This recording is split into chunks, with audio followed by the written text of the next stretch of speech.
C'est vraiment une bénédiction. Je vous remercie pour toutes les fois que vous venez ici pour aider la communauté. Nous l'apprécions tous beaucoup, moi et tous les autres. Je me sens très bien, vraiment très bien, et ce chocolat chaud est le meilleur que je n'ai jamais bu. Je remercie Dieu d'avoir désigné des personnes telles que vous qui viennent nous aider, nous servir à manger, nous donner des vêtements. Je suis heureux que vous veniez ici, au refuge, et que vous nous aidiez tant, car nous avons vraiment besoin de ce genre de soutien pour qu'on puisse redevenir des citoyens utiles. Nous avons besoin de ce soutien. Merci. J'apprécie tout ce que vous faites chaque année. Cela fait 8 ans que je suis ici. Et je vous ai vu venir toutes ces 8 années. J'espère que vous continuerez à venir et à aider tout le monde. Je veux vous remercier tous pour tout ce que vous faites pour nous. C'est très bien. Vous incitez les gens à être bons, comme vous êtes bons. J'apprécie vraiment. Cela me rappelle la naissance de Jésus-Christ, vous savez. On célèbre son anniversaire. Je crois en Dieu de tout mon cœur.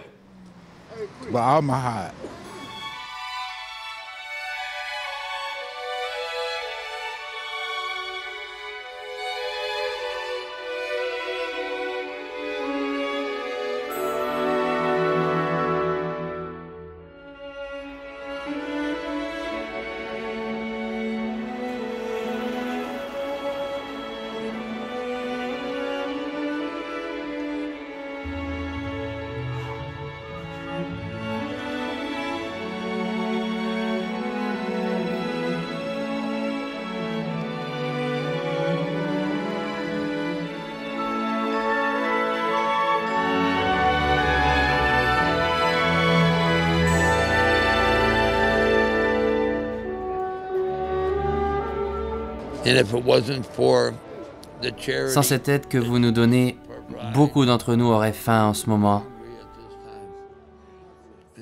C'est la vérité. C'est réellement la vérité. Merci beaucoup pour ce repas. Il y a 3 ans, les docteurs m'ont trouvé un cancer à l'œil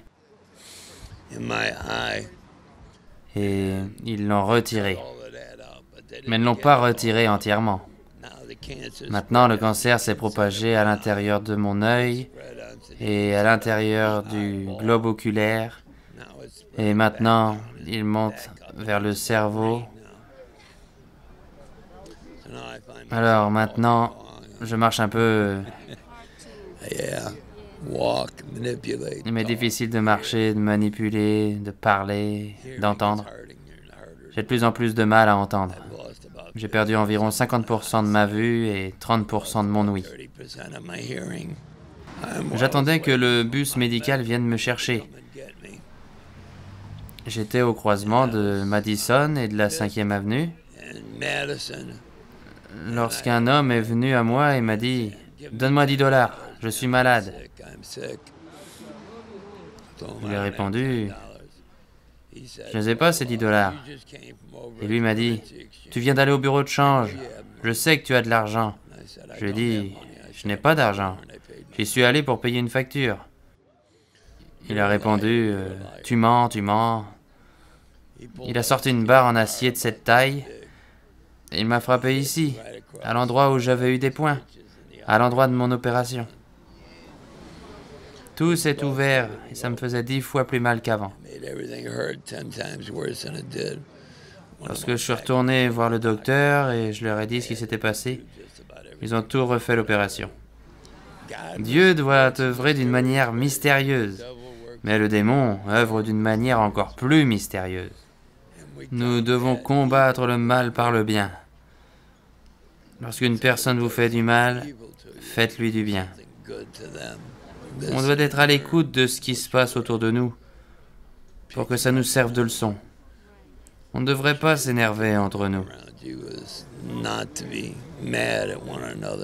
Il faut prendre le temps d'écouter et d'apprendre à aider telle ou telle personne et de discerner le bien du mal.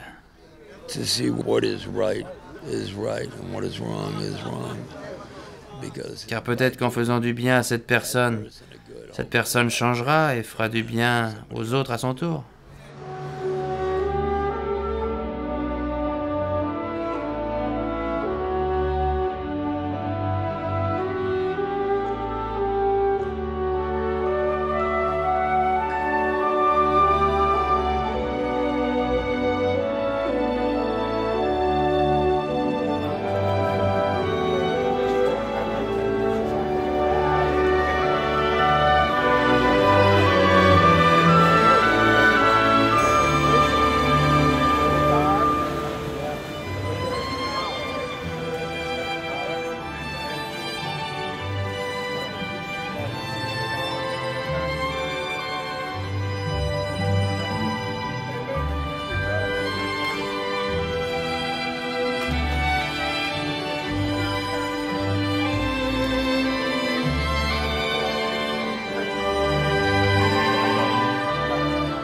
Eh bien, je vivais une vie criminelle. Je pensais qu'en étant méchant et en faisant du mal à tout le monde, on me respecterait et on me craindrait. Mais par sa parole, le Christ m'a dit que c'est lui la voie. Il nous donne sa vie en abondance. Et il m'a appris tant de choses, il m'a retiré tout ce que j'avais. Je ne veux pas dire qu'il me l'a enlevé, mais il a permis que je ne l'ai plus. Sa grâce est tout ce dont nous avons besoin. J'ai eu cette phrase à l'esprit toute la journée. Pourquoi suis-je donc toujours en train de me plaindre? Pourquoi sommes-nous toujours en train de nous plaindre? Je n'ai jamais assez, je n'ai pas ceci, je n'ai pas cela. Je ne sais pas ce qui se passera pour moi demain. Je prie afin d'obtenir un emploi. Seigneur, tout ce dont j'ai besoin, c'est un emploi. Avec un emploi, je peux survivre et trouver une maison. Le fait de vous avoir rencontré est une bénédiction. J'ai pu découvrir les fidèles de la Fraternité Notre-Dame et voir vos œuvres de charité en ce temps de la venue du Christ, ce temps de Noël. Et merci pour tous ces cadeaux et tout cet amour. C'est la saison de Noël. Joyeux Noël et bonne année si je ne vous vois pas avant. Que Dieu vous bénisse. Ce que Noël signifie pour moi, en ce moment, ce serait de me trouver un appartement et de quitter ce refuge. Mais oui, je suis très heureux. Vraiment très heureux. Oui, vraiment. Je suis rempli de joie. Noël, ce n'est pas ce que les gens pensent maintenant. Pour eux, c'est un jeu de 500 $ ou un téléphone à 1000 $. Mais en fait, c'est un cadeau qui vient du cœur. Noël, c'est un don qui vient du cœur et qui est donné à un autre cœur. C'est ça l'esprit de Noël. Mais quelque chose s'est perdu avec le temps. Noël, c'est se rappeler la raison pour laquelle Jésus est mort sur la croix. C'est très important, afin que vous puissiez cheminer dans la vie sans avoir ce fardeau sur le cœur.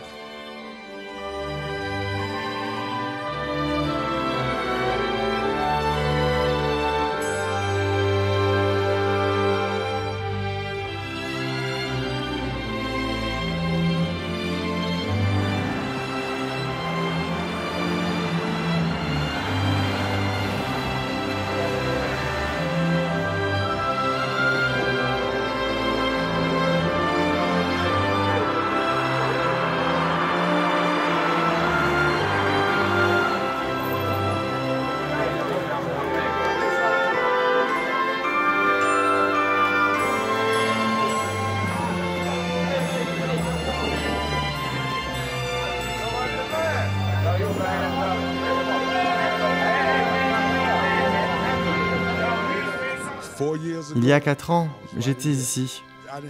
Je n'avais nulle part où aller, et donc je suis venu ici. Mon fils m'a été pris, mais j'ai pu le reprendre. Et alors que j'étais en train d'essayer de reprendre mon fils, l'année dernière, à la même époque, j'ai eu une opération de la main. En janvier, je suis allé à l'hôpital pour me faire remplacer la hanche par une prothèse.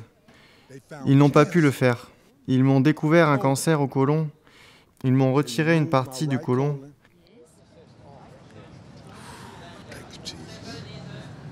Merci Jésus. J'ai récupéré mon fils. Je suis un père célibataire. Mon revenu est de 117 $ en liquide et de 357 $ de bons alimentaires. Dieu a pris soin de moi et m'a dit « Ronnie, assieds-toi, je prends soin de toi. » Ronnie, sit down. I got you. Pendant 25 ans, j'ai été dépendant de la drogue. Je ne me suis pas drogué depuis l'an 2000. Je ne me drogue plus.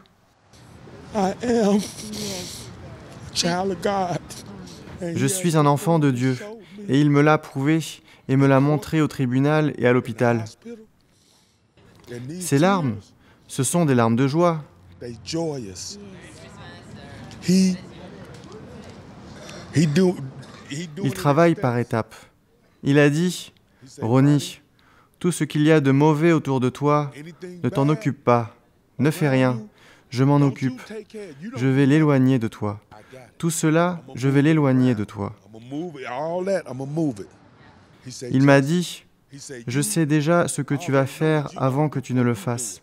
Assieds-toi et sois patient. Ne laisse même pas de mauvaises pensées te venir à l'esprit. Regarde ce que je vais faire. » Lorsque je suis allé reprendre mon fils à Roosevelt au tribunal, j'ai dit, « Mon père, faites que tous ceux qui n'ont pas affaire de parler se taisent. Si vous et vous seuls me redonnez mon bébé, vous serez le seul à faire ce qu'il faut pour que je puisse prendre soin de lui ici-bas sur terre. »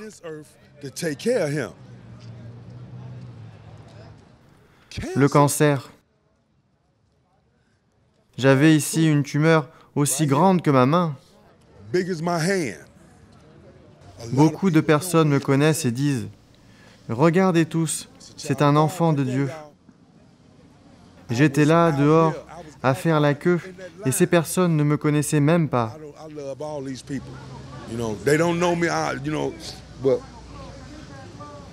Mais vous savez, je parle à Dieu et je le loue, et je fais savoir à ceux que je connais et à ceux que je ne connais pas combien il est bon. Il ne faut pas s'inquiéter, il ne veut pas qu'on s'inquiète. Il sait que mes larmes sont des larmes de joie, il le sait. Ils m'ont pris mon bébé et je suis allé au tribunal. Je me suis dit, vous savez quoi?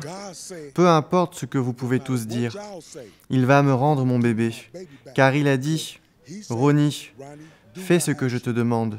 Tu ne seras pas parfait, car nul n'est parfait. Fais du mieux que tu peux. Je dirai au monde entier, hé, vous tous, je ne vais pas à l'église comme je le devrais, mais je vais vous dire une chose. Il est tellement réel. Tout comme je suis debout ici à vous parler, il se tient debout ici même. Je le sais, il a tant fait pour moi. Je suis passé devant l'église au croisement de Race et Central. Je sais où vous êtes. Ma fille a 34 ans. Elle est née de l'autre côté de la rue, au YMCA en 1980. J'ai 57 ans. Lorsque mon fils est né, j'ai dit, « Oh mon père, je suis trop vieux. »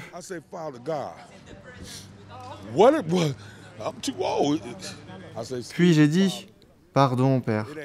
Ce n'est pas même dans mon répertoire de vous mettre en question. Et puis quoi encore? Maintenant, j'ai 57 ans, je sais ce que vous êtes en train de faire, mon père. Vous réparez mon corps. Il me répare entièrement pour pouvoir prendre soin de mon bébé. »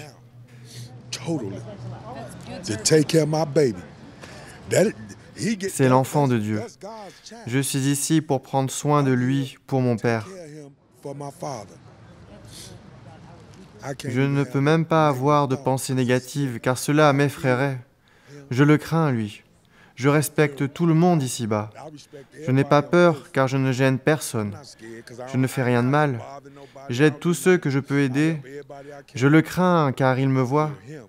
Il connaît mes pensées. Si une mauvaise pensée tente d'entrer... Merci, merci, merci.